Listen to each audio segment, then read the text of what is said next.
Salut à tous, j'espère que vous allez bien. Alors aujourd'hui, on se retrouve pour une nouvelle série de vidéos. On va apprendre Python de A à Z sur DataCamp. DataCamp est un site en ligne qui permet l'apprentissage de Python, que vous soyez débutant ou expérimenté. Alors, qu'est-ce que Python?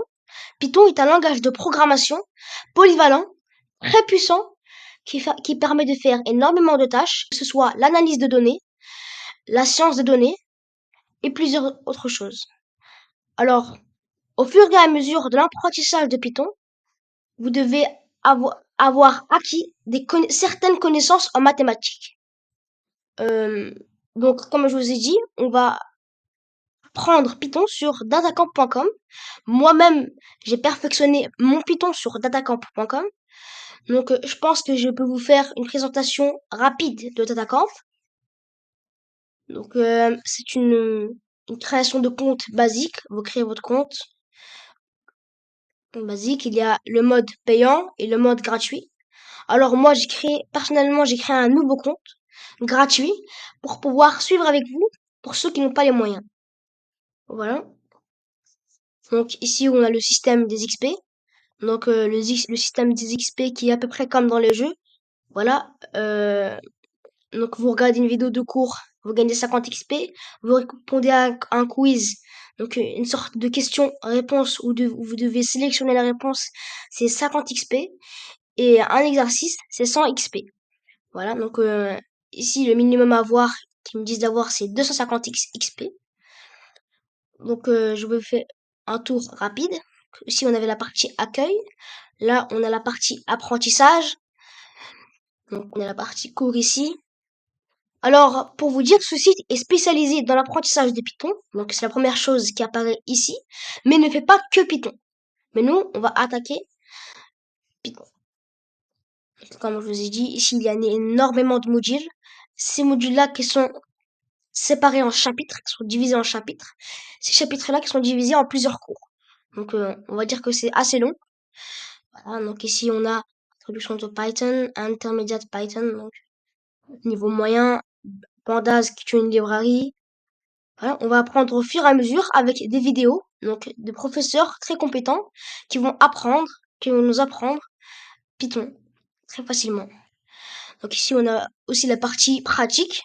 Vous avez fait un cours, vous voulez appuyer vos bases et appuyer les connaissances du cours. Vous pouvez venir ici et faire de la pratique. Il y a aussi la partie compétition. Donc, DataCamp qui organise des compétitions avec différents prix. Par exemple, ici, on a le prix, c'est 500 dollars de carte cadeau. Ici, on a le prix, c'est la connaissance. Connaissance, voilà, c'est des petites compétitions qui motivent les apprentis à continuer en Python. Donc voilà, donc nous, je pense qu'on peut attaquer. Donc, vous créez votre compte, compte basique, vous cliquez sur Introduction to Python, et vous pouvez commencer avec moi. Alors, juste pour vous dire, je pense que j'ai un problème de son, donc je, je pense pas que vous entendrez la vidéo en anglais, mais les sous-titres seront en français. Donc, si vous voulez suivre avec moi sans créer de compte, vous pouvez le faire en lisant les sous-titres seulement. Et si vous voulez suivre d'une meilleure manière, vous pouvez créer votre compte et suivre en parallèle avec moi directement sur votre PC. Merci. Hi, my name is Phil, and I'll be your host for Introduction to Python for Data Science. I'm a data scientist, an educator, and dedicated, and host of the Data Freak podcast, which you must check out.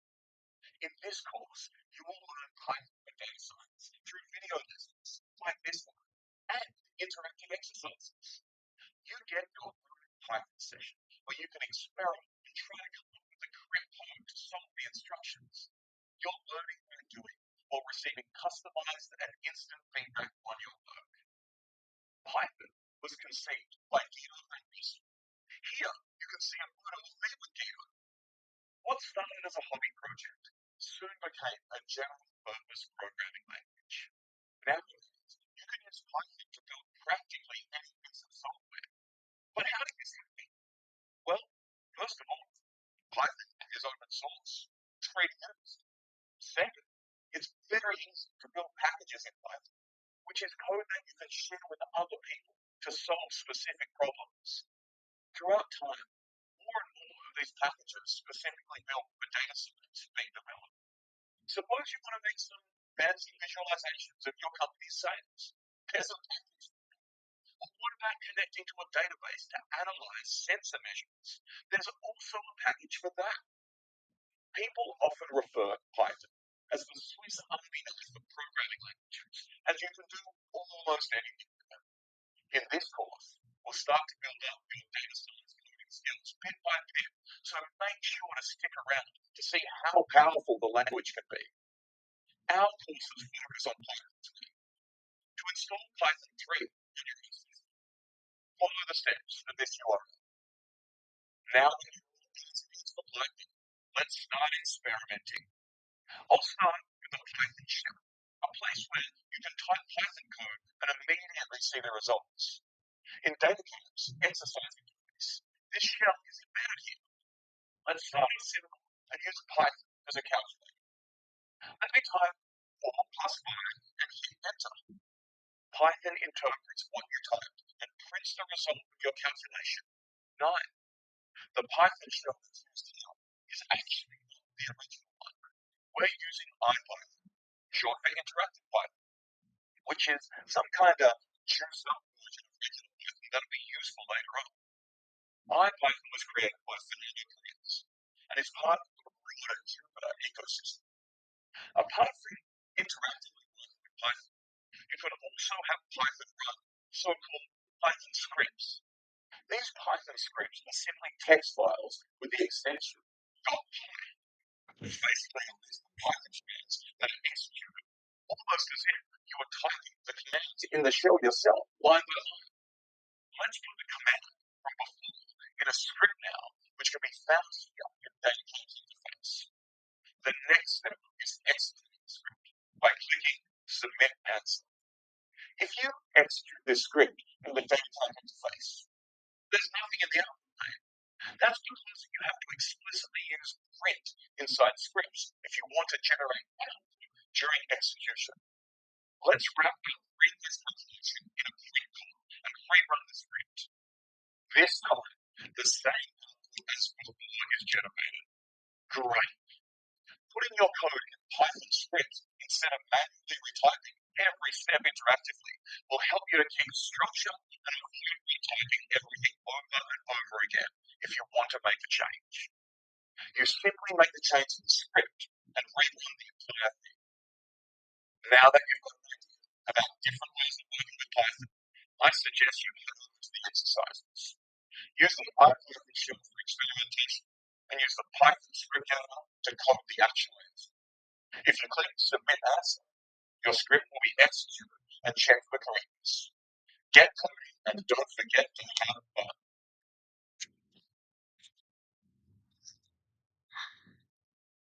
Alors voilà, du coup, la vidéo c'est fini.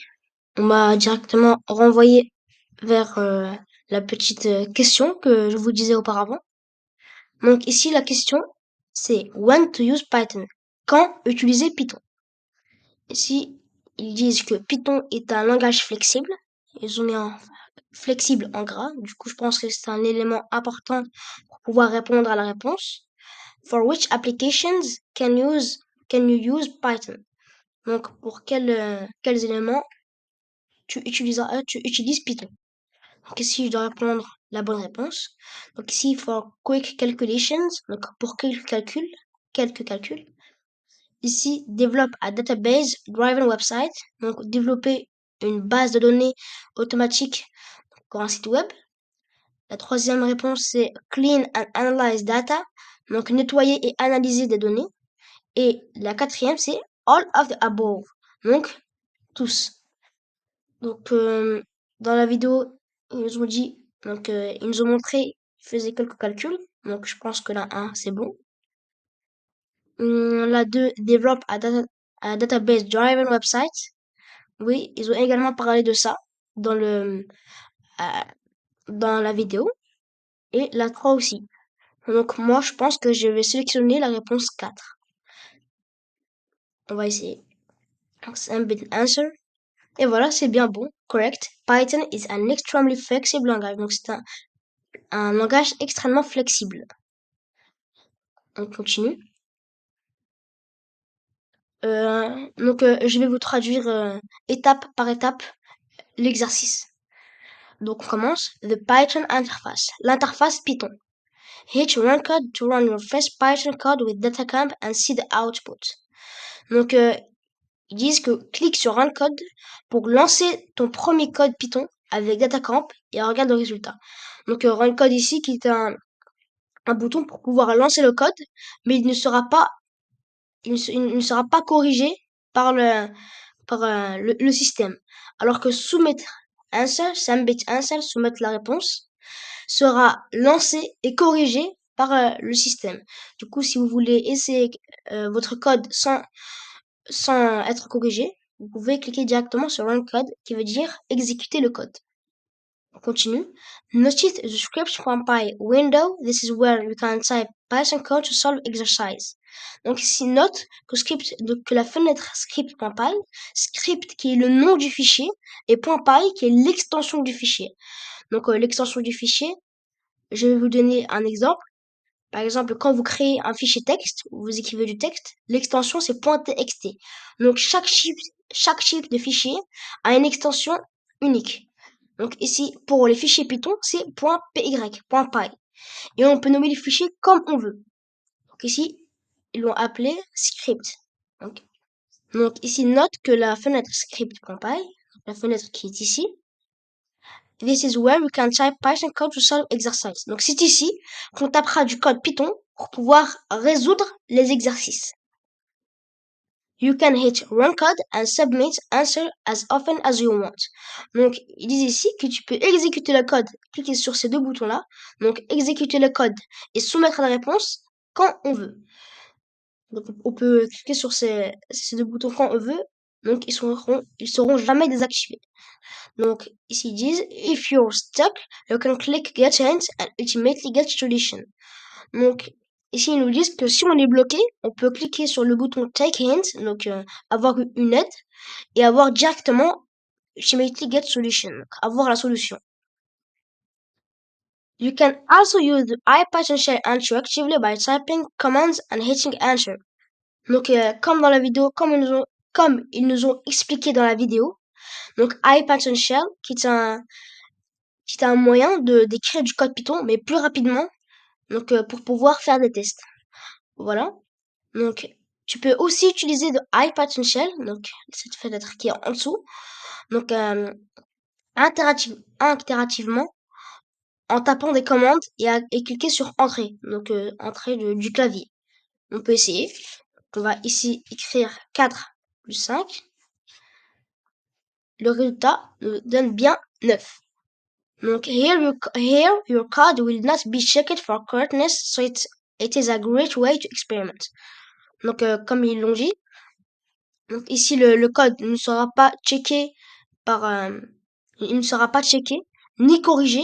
Donc c'est un bon moyen de faire des tests et de s'expérimenter. Donc ici on a les instructions de l'exercice à faire. Donc on va lire la première instruction. Experiments in the IPython shell type, donc 5 divisé par 8 for example. Donc ici ils nous ont demandé d'écrire 5 divisé par 8 dans IPython shell. Donc on va essayer. 5 divisé par 8. Le résultat est de 0,625. Voilà, donc ici on peut attaquer la deuxième instruction. Add another line of code to script.py. Print 7 plus 10 to be checked for correctness. Donc ici ils nous ont demandé d'ajouter une autre ligne de code au fichier script.py. Donc ils nous ont demandé d'ajouter cette ligne de code là. Print 7 plus 10 to be checked for correctness. Donc pour être checké et corrigé. Alors, qu'est-ce que veut dire print déjà? Print qui est une fonction qui permet d'afficher quelque chose. Donc, je peux mettre print 27 plus 30, tout ce que je veux. Ça permet d'afficher une valeur. Donc, on peut essayer. Donc ici, on va mettre print 7 plus 10. On peut exécuter le code. Donc ici pour la première, print 5 divisé par 8, le résultat est de 0,625. On a mis un deuxième print, donc il revient à la ligne, et il nous exécute la deuxième fonction, donc print 7 plus 10, qui nous donne le résultat de 17. Alors je vais vous expliquer un point que je voulais expliquer. Alors il y a une différence entre ça, entre 7 plus 10 entre guillemets, et entre 7 plus 10 sans guillemets. Donc c'est ici. Voilà. Maintenant vous voyez la différence. Alors quand on met des guillemets, ici c'est pas le résultat qui s'affiche, mais ce qu'on a écrit entre guillemets qui s'affiche. Alors les guillemets c'est fait pour les chaînes de caractères. Qu'est-ce qu'une chaîne de caractères? C'est tout texte, tout symbole, ce que vous voulez, mais sans avoir la valeur. Par exemple ici je peux mettre salut tout le monde, tout le monde, 1, 2, 3. Voilà. Donc là, si on exécute le code, tout ce qu'on a écrit entre guillemets sera affiché. Alors que si ici, j'enlève les guillemets, donc exécute le code, j'ai une erreur. Voilà. Du coup, les chaînes de caractères, du coup, les textes que vous voulez afficher, que ce soit des nombres ou du texte que vous voulez afficher, pas le résultat, mais le texte en lui-même, vous mettez entre guillemets. Et quand vous voulez afficher la valeur de quelque chose, vous ne le mettez pas entre guillemets. Voilà, donc ici, il nous demandait d'afficher 7 plus 10. On va remettre ça rapidement. Ici, il nous demandait de cliquer sur soumettre la réponse, to execute, pour exécuter le script Python et regarder le feedback, donc la réponse. Donc, on va essayer soumettre la réponse. Et ça a bien fonctionné. Voilà, du coup, la réponse de 5 divisé par 8 est 0,625 et pour 7 plus 10, c'est 17. Continue. Voilà, là on attaque la partie commentaires. Alors, on lit et après je vous explique en détail. Donc, you can also add comments to your Python script. Tu peux aussi ajouter des commentaires à ton script Python. Comme les commentaires sont importants pour mettre sûr que toi et les autres peuvent comprendre ce que veut dire ton code, de quoi parle ton code, et ne sera pas exécuté par le code Python. Alors, je vous explique. Alors, les commentaires sont, on va dire, comme des notes qui permettront au lecteur de votre code et à même vous de vous repérer ou de mettre ça, de vous repérer dans votre code. Vous pouvez mettre, par exemple, comme ici ils ont fait, ici ils ont mis hashtag division. Donc, pour mettre un commentaire, vous mettez hashtag avant. Vous mettez ce que vous voulez. Le Python ne prendra pas en compte le commentaire, mais vous pourrez le voir. Donc, comme je vous dis, c'est un moyen de se repérer dans votre code et de savoir quelle chose est en train de faire votre code. Ici, je peux mettre ce que je veux. Je peux mettre donc, on va essayer, je pense. Donc, exécuter le code. Donc, ici,